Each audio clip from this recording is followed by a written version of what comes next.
Hello students. हमारा जो chapter है मेरे संग की औरतें, पेज नंबर 21, और हम अपना एक्सप्लेन कर चुके थे कि लेखिका ये बता रही थी कि वो किस नाम से लिखती है। शादी के बाद उसने नेम चेंज किया कि नहीं किया, बहन ने किया। अपनी बहनों का शादी के बाद परिवार से जो सरनेम जुड़ जाता है नया, उसके बारे में वो बता रही थी। अब इसके आगे वो कहती है, मुझे याद है जब हमने लिखना शुरू किया उससे कुछ पहले नारीवाद का चलन हुआ था। शादी के बाद नाम ना बदलने का रिवाज उसी ने चलाया था। मन्नू भंडारी का हवाला देकर हमसे भी पूछा जाता था कि आप लोग इतनी पोंगापंथी घर घुस्सू क्यों हो, क्यों हो, क्यों हो, नाम क्यों बदला। हमारे पास इसका कोई ढंग का जवाब नहीं होता था। अब भी नहीं है, पर नाम बदलने से अपने व्यक्तित्व का कोई नुकसान होते मैंने नहीं देखा। एक्चुअल बात यह है कि हमारे समाज में एक प्रथा है कि शादी के बाद लड़कियों का सरनेम बदल जाता है। लेकिन ये जो लेखिका ये बता रही है, उस टाइम पे जो नारी जागृति का जो काम, मतलब जागृति हो चुकी थी, तो एक टाइम मतलब नारीवाद आ गया था, नारी का सशक्तिकरण हो रहा था। तो इस बात को लेके वो हमें ये बात याद दिलाना चाहती है कि वो कहती है ये मैटर था, लेकिन इसमें ये बात मेन थी कि ये इम्पोर्टेंट पार्ट नहीं है, क्योंकि इन नेम सरनेम बदलने से हमारे व्यक्तित्व पे असर नहीं आता है। लेकिन इस बारे में लेखिका कहती है, मुझसे कई बार कई लेखिकाओं का रेफरेंस जो साहित्य में लिख रही थी, साहित्य लेखन का कार्य कर रही थी, उनका रेफरेंस देके मुझसे पूछा जाता था कि आपने ऐसा क्यों नहीं किया। ठीक है, ये हमें बताना चाहती है।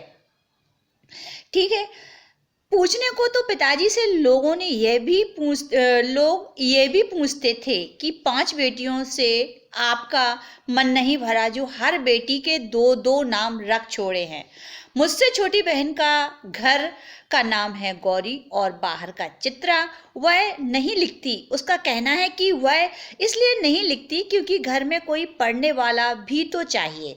खैर, उसके बाद जब 4वीं-5वीं बेटी पैदा हुई तो पिताजी ने इतनी बात जमाने की सुनी कि उनका एक एक नाम ही रखा, रेणु और अचला। लास्ट 2 बहनें, उनका नाम लेखिका बताती है कि उनकी बहनों का नाम रेणु और अचला था। 5 बहनें थीं। 5 बहनों के बाद एक भाई हुआ, राजीव।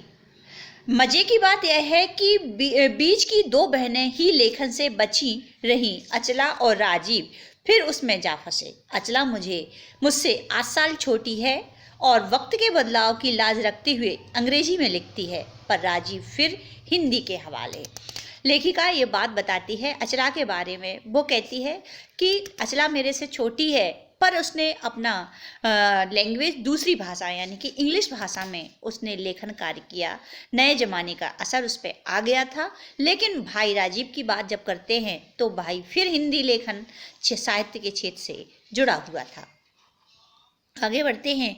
हम 4 लिखते हैं और तमाम खानदान हमें पढ़ता है। मेरी ससुराल में मुझे कोई नहीं पढ़ता। इस तथ्य को हजम करने में मुझे काफ़ी वक्त लगा, लेकिन उसके फायदे भी नजर आने लगे। कम से कम घर के भीतर तो मुझे हिंदी आलोचना बुद्धि से 2-4 नहीं होना पड़ा। लेखिका ये कहना चाहती है कि लेखिका का जो ससुराल पक्ष था वो लेखन संबंधी कोई कार्य, साहित्य से संबंधित, लेखन संबंधित कोई कार्य नहीं करता था। तो वो ये बात वो कहती है कि ये बात उसको मानने में बहुत टाइम लगा कि लोग उसके जो ससुराल पक्ष है वो क्यों नहीं लगते, क्यों नहीं उसके लिखे हुए को पढ़ते। मतलब बहुत सारे सवाल उसके जवाब में, सवाल उसके जिद्दोजहद, मतलब उसके जहान में घूम रहे थे। लेकिन बाद में उन्हें ये बात का जवाब ऑब्वियसली अपने आप ही मिला कि वो लोग जो उसके ससुराल पक्ष के लोग थे, वो लेखिका जो भी लिखती थी वो पढ़ते भी नहीं थे।